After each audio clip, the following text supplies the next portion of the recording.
Cuilan 7, Kehidupan di Asrama. Secara administratif, saya sudah terdaftar dan sah menjadi penghuni asrama. Asrama dikelola oleh pengurus asrama, yaitu penghuni tetap yang bertugas selama 1 tahun, terdiri dari ketua, sekretaris, bendahara, dan beberapa kepala seksi kegiatan. Diprogramkan kegiatan dalam 1 tahun ke depan berbagai kegiatan internal dan eksternal, antara lain kegiatan amal, pembinaan calon penghuni, ulang tahun asrama, kegiatan keagamaan, mengelola keuangan asrama untuk membayar gaji mamang dan bibi yang bersih-bersih asrama, uang masak, membayar listrik, telepon, majalah, dan keperluan lainnya. Penghuni asrama memiliki tingkatan.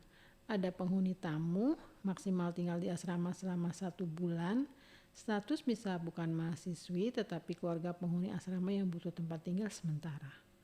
Penghuni sementara adalah mahasiswa yang baru datang dari daerah, membutuhkan tempat tinggal sementara sampai dengan memperoleh tempat kos. Lama tinggal penghuni sementara maksimal 3 bulan. Bagi mereka yang akan menjadi penghuni tetap, harus melalui masa pembinaan kurang lebih 6 bulan. Selama masa pembinaan itulah disebut calon penghuni alias capeng. Para capeng setiap tahunnya memiliki nama angkatan. Setiap angkatan terdiri dari 10 orang atau lebih.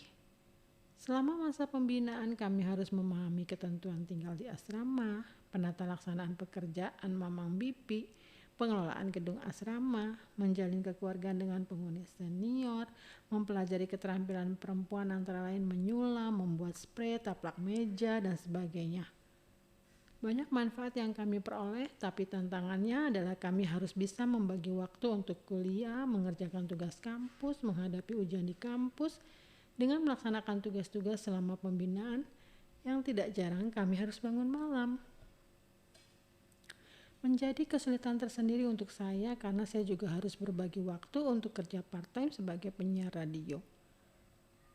Masa pembinaan menjadi ajang pembentukan mental baja, membangun semangat untuk mencapai hasil terbaik dengan tidak melupakan kodrat sebagai perempuan. Saat-saat yang paling tidak menyenangkan adalah saat masa pembinaan alias masa perpeloncoan ini adalah saat harus meminta tanda tangan para penghuni senior sekaligus pengurus asrama.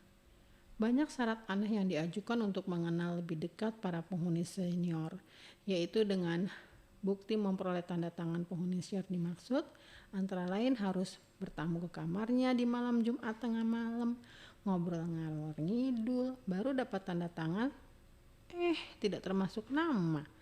Artinya kami harus kembali untuk memperoleh tulisan nama di dokumen tersebut. Ada permintaan penghuni lainnya untuk mendapat tanda tangannya, antara lain harus menemani olahraga pagi. Ada yang ketika didatangi tidak berkenan menerima, diminta datang lain kali. Padahal waktu kami sangat susah untuk bisa bertemu. Bisa dibayangkan sedihnya. Masa ujian kuliah yang berbarengan dengan masa pembinaan di asrama adalah hal terberat. Sampai-sampai saya harus menumpang belajar di tempat kos teman untuk fokus. Memang diperlukan perjuangan untuk menjadi penghuni tetap asrama yang penuh fasilitas dan kenyamanan tersebut. Menjadi pengurus asrama juga merupakan masa berharga selama kami tinggal di asrama. Tantangan yang ada saat menjadi pengurus adalah berupaya untuk menekan rasa keinginan balas dendam kepada para calon penghuni baru di kegiatan masa pembinaan. Kami tidak ingin masa pembinaan menjadi masa yang menyeramkan bagi calon penghuni berikutnya dan berikutnya. Kami ber-16 orang yang seangkatan masuk asrama bertekad merubah tradisi lama. Pembinaan harus dilaksanakan karena memiliki manfaat yang luar biasa. Namun dilaksanakan dengan lebih humanis dan bertujuan membangun komunikasi yang baik, tidak hanya di internal tapi juga dengan masyarakat sekitar asrama.